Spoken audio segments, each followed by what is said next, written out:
crétin nazi. Ça... Alors, vous allez me dire, mais qu'est-ce qu'il raconte encore que c'était là-bas crétin nazi?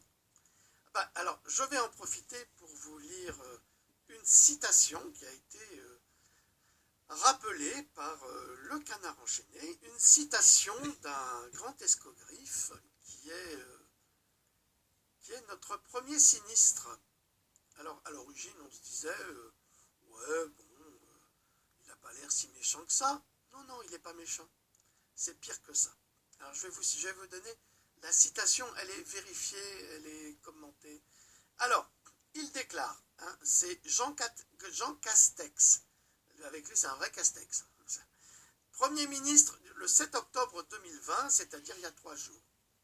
Jusqu'ici, je vais le dire avec l'accent. Hein, jusqu'ici, on adaptait localement les décisions en s'appuyant sur le couple maire-préfète. Mais là, j'estime qu'il faut frapper encore plus fort. Parce que l'opinion ne suit pas. Schnell, il faut des mesures saignantes pour que les Français ouvrent leurs écoutilles. Schnell, du Schweinehund. Signé Jean Castex, Premier ministre de la France.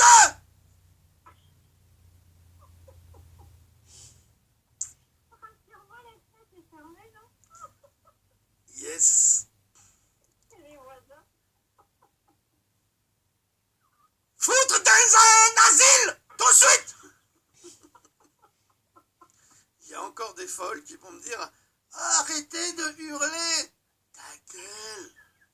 Ça fait partie du spectacle, c'est gratuit, profites-en. Alors, je vais reprendre avec dignité la citation de notre Premier ministre. Alors lui, il a une tête. Alors là, c'est le premier prix. Hein. C'est le premier prix. Jusqu'ici, on adaptait localement les décisions en s'appuyant sur le couple maire-préfet. Mais là, j'estime qu'il faut frapper plus fort.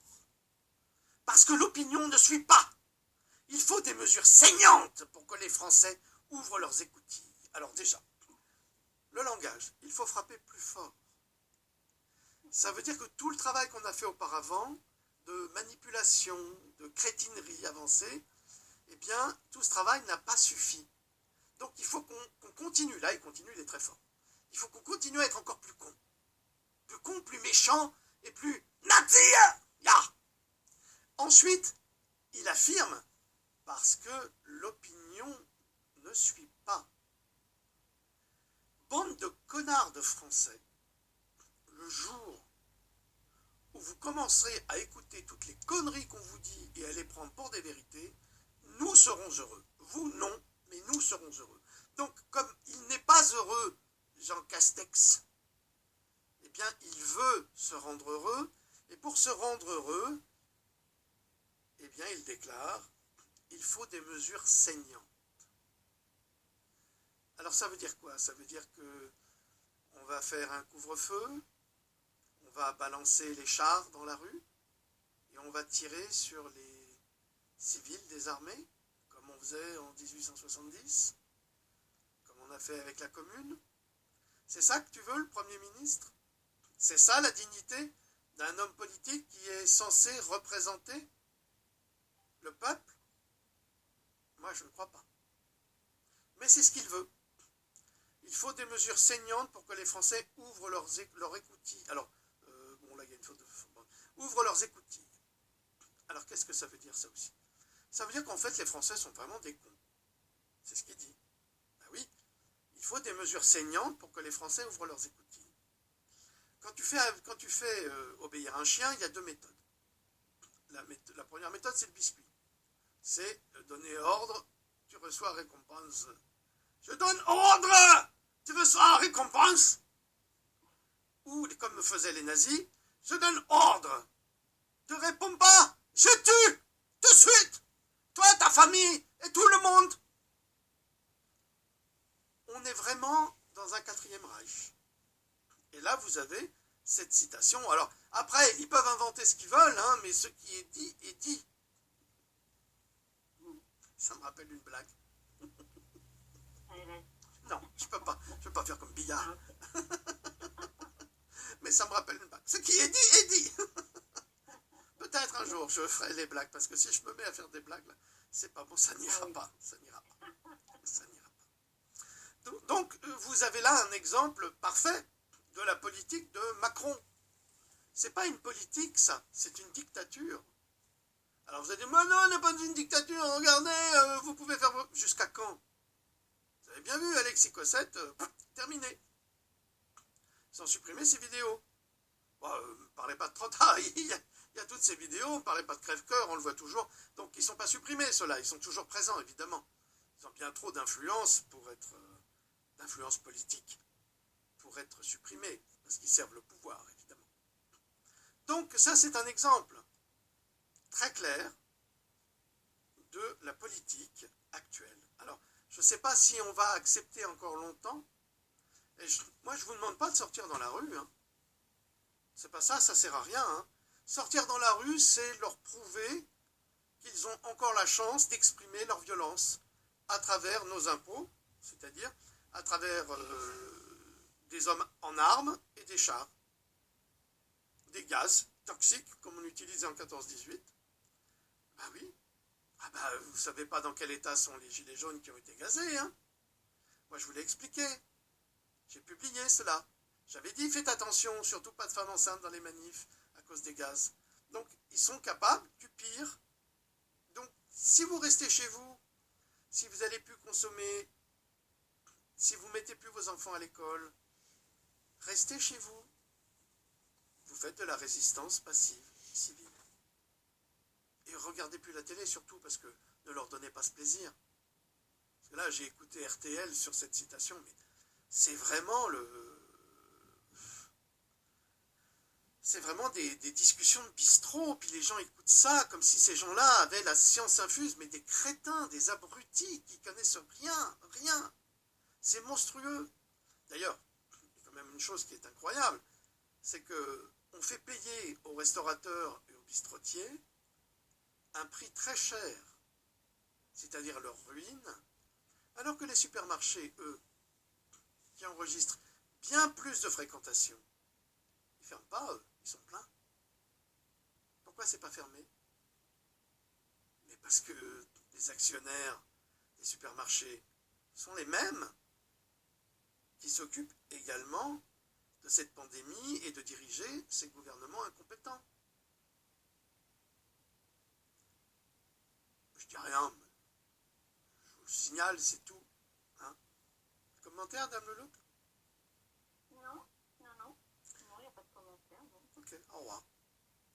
Alors, le journal The Nation cite l'exemple de la participation de 40 millions de dollars de la fondation Gates dans CureVac. CureVac, on y croit. Hein? Une société pharmaceutique allemande dont l'action a grimpé de 400% après son introduction en bourse en août. Et vous voyez, Bill Gates, lui, il crée des épidémies, des pandémies. Ensuite, il investit dans les sociétés et tout ce qu'il a vraisemblablement donné aux pauvres, il le récupère au centuple. Mais vous ne voyez pas l'affaire. Ben si, vous allez la voir, l'affaire. L'affaire, elle est là. Tout est expliqué là-dedans. Absolument tout. Et voilà. Pandora 8, tome 2. Désormais disponible sur notre site cogito.com. Alors, il n'est pas cher. Il est arrivé. Il fait 500 pages. Ça s'appelle Pandora 8, Fondation G. C'est pas le point G. Fondation G, la misanthropie au service de la maladie. Et vous avez 500 pages de schémas d'information où vous saurez tout. Tout. Vous saurez tout sur le Covid. Voilà. Et il est disponible enfin sur notre site. J'espère que mon ami Carlos a pu s'en occuper.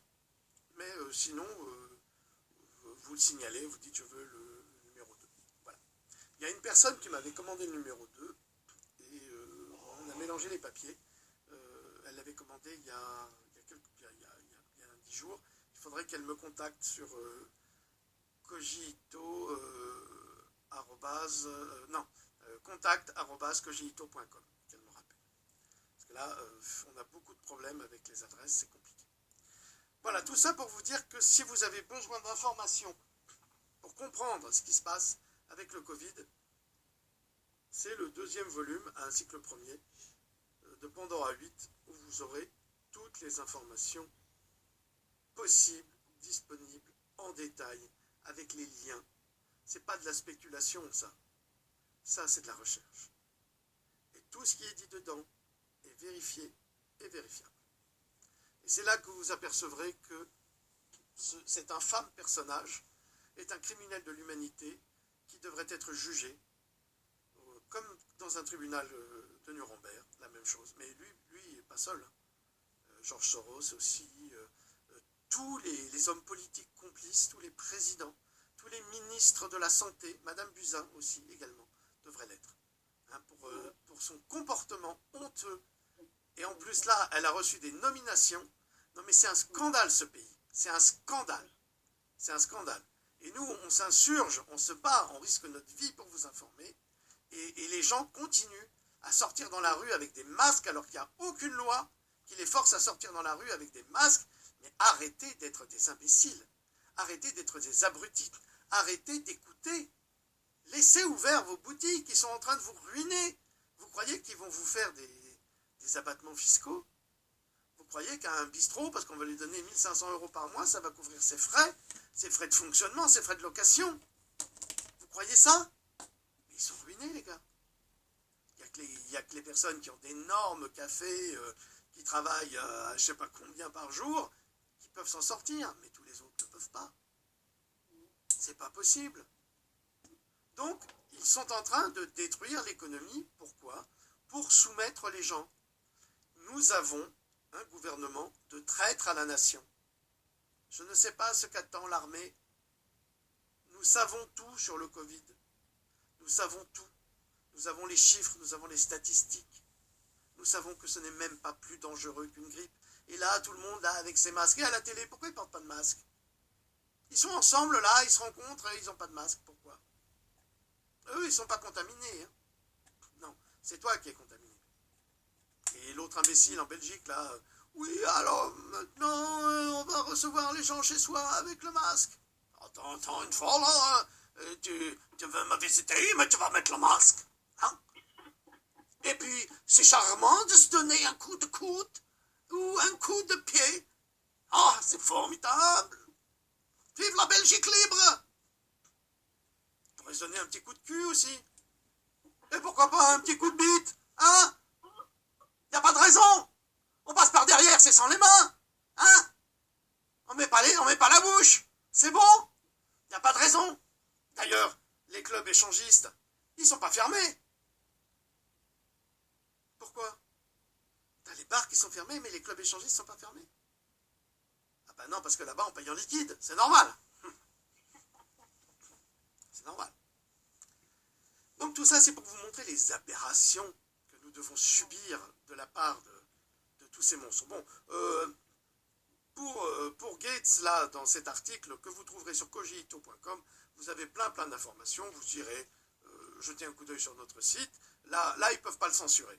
Et ils pourront le censurer sur Facebook avec les observateurs du monde, qui sont payés par Bill Gates.